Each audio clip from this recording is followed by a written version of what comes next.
नमस्कार। चलिए आज हम इबादत की राह के नाम से जानी जाने वाली कुछ बहुत ही गहरी और खूबसूरत आयतों के मतलब को समझने की कोशिश करते हैं। ये एक रूहानी सफ़र है, तो आइए इसकी शुरुआत करते हैं। देखिए, शुरुआत ही इस ज़बरदस्त एहसास से होती है। ये सिर्फ एक लाइन नहीं है, ये बनाने वाले और बनाई गई दुनिया के बीच के पूरे रिश्ते को एक ही पल में सामने रख देती है।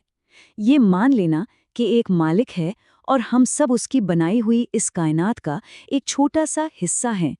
तो ठीक है, अगर इबादत के रास्ते पे चलना है तो सबसे पहले ये जानना ज़रूरी है कि मंजिल क्या है ना? तो चलिए पहले ये समझते हैं कि इन आयतों में उस हस्ती की शान और उसकी सिफ़ात यानी उसकी खूबियों के बारे में क्या बताया गया है। इस रास्ते का सबसे पहला और सबसे बुनियादी उसूल है एक, बस एक। यकीन मानिए ये सिर्फ गिनती का एक नंबर नहीं है, ये एक पूरा फलसफा है, एक पूरी सोच है जो इस इबादत की राह की हर बात को तय करती है। और देखिए इस बात को यहाँ और भी साफ कर दिया गया है। ये एक ऐलान है कि इबादत और आस्था का जो सेंटर है, जो केंद्र है, वो सिर्फ और सिर्फ एक है, उसके अलावा कोई और नहीं। अब एक बहुत ही कमाल का शब्द आता है, बेनियाज। इसका मतलब क्या है? इसका मतलब है वो जिसे किसी भी चीज की जरूरत न हो, जो किसी पर डिपेंडेंट ना हो। आयतें कहती हैं कि वो बेनियाज है, लेकिन सब उसी के सहारे हैं। मतलब वो सिर्फ देने वाला है, लेने वाला नहीं। बात सिर्फ यहीं ख़त्म नहीं होती, देखिए और क्या क्या बताया गया है। वो सारे जहां का मालिक है, बड़ा मेहरबान और निहायत रहम करने वाला है। हिसाब किताब के दिन यानी क़यामत के दिन का अकेला सुल्तान है। वो सबसे अलग, सबसे महान है और कोई भी उसके बराबर का हो ही नहीं सकता।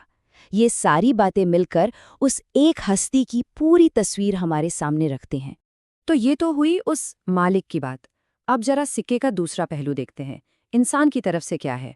इंसान की पुकार क्या है? इन आयतों में बंदा अपने बनाने वाले से आखिर मांग क्या रहा है? ये रिश्ता कैसा है? अब यहाँ पर जो रिश्ता दिखाया गया है ना, वो बड़ा दिलचस्प है। ये कोई एक तरफा मामला नहीं है। एक तरफ बंदा कहता है हम तेरी ही इबादत करते हैं, यानी पूरी तरह से सरेंडर सिर्फ एक के आगे। और फौरन इसके बाद वो कहता है कि मदद भी सिर्फ तुझी से मांगते हैं, इबादत भी उसी की, मदद भी उसी से, दोनों का सोर्स एक ही है। तो फिर सबसे बड़ी दुआ क्या है? क्या मांगा जा रहा है? कोई दौलत, कोई शोहरत? नहीं।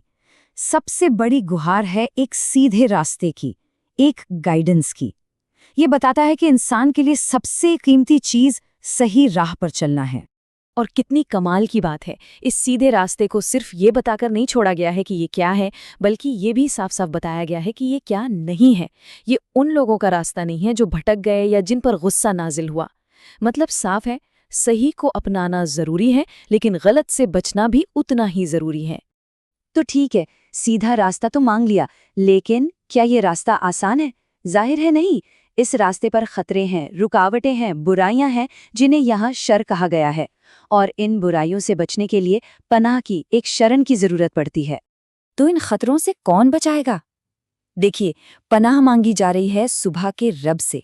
कितना खूबसूरत है ये! जैसे सुबह का उजाला हर तरह के अंधेरे को, हर तरह के डर को खत्म कर देता है, ठीक वैसे ही सुबह का रब हर बुराई और हर शर से बचा सकता है। इन आयतों में बुराई यानी शर को दो तरह का बताया गया है। एक वो जो बाहर से आती है, जैसे अंधेरे का शर, किसी जलने वाले या हसद करने वाले का शर, या फिर जादू टोने का शर। और दूसरी जो शायद ज्यादा खतरनाक है, वो जो हमारे अंदर से आती है। वो बुरे ख्याल, वो वसवसे जो हमारे दिल में पैदा होते हैं, चाहे वो किसी इंसान की तरफ से आए हों या जिन की। तो सवाल फिर वही है, इन सब बाहरी और अंदरूनी बुराइयों से बचकर उस सीधे रास्ते पर चलकर कामयाबी मिलेगी कैसे? चलिए अब देखते हैं कि इन आयतों में इसका हल क्या बताया गया है। लेकिन जवाब से पहले एक बहुत ही कह सकते हैं चौंकाने वाली बात सामने आती है। वक्त की कसम खाकर ये कहा जा रहा है कि इंसान जो है वो घाटे में है, नुकसान में है। ये एक बहुत ही गंभीर बात है जो हमें रुककर सोचने पर मजबूर कर देती है। तो मतलब क्या सब घाटे में ही रहेंगे? क्या बचने का कोई रास्ता है ही नहीं? आयतें खुद ये सवाल खड़ा करती हैं कि अगर ऐसा है तो फिर इस नुकसान से आखिर बचता कौन है? नहीं, रास्ता है। और जवाब में बताई गई हैं 4 शर्तें। ये 4 पिलर हैं जो किसी को भी इस घाटे से बचा सकते हैं। पहला, ईमान यानी सही रास्ते पर यकीन। दूसरा, नेक अमल यानी अच्छे काम। तीसरा, हक यानी सच पर टिके रहना और दूसरों को भी इसकी सलाह देना। और चौथा, सब्र यानी इन सब पर जमे रहने के लिए हिम्मत और धीरज रखना। और आखिर में नतीजा क्या निकलता है? नतीजा ये है कि जिसने भी इन 4 उसूलों को थाम लिया, समझ लीजिए उसी ने असल कामयाबी यानी फलाह पा लिया। वही है जो वक्त के इस कभी ना रुकने वाले घाटे से खुद को बचा लेता है। तो हमने देखा कि ये इबादत की राह सिर्फ कुछ दुआएं नहीं हैं। ये तो जीने का एक पूरा तरीका है, एक नक्शा है। और ये हमें एक आखिरी सवाल पर छोड़ जाता है कि कामयाबी का ये जो सीधा रास्ता है, जो ईमान, अमल, हक और सब्र पर टिका है, ये चारों चीजें असल में एक दूसरे से जुड़ी कैसे हैं? इस पर जरा सोचिएगा।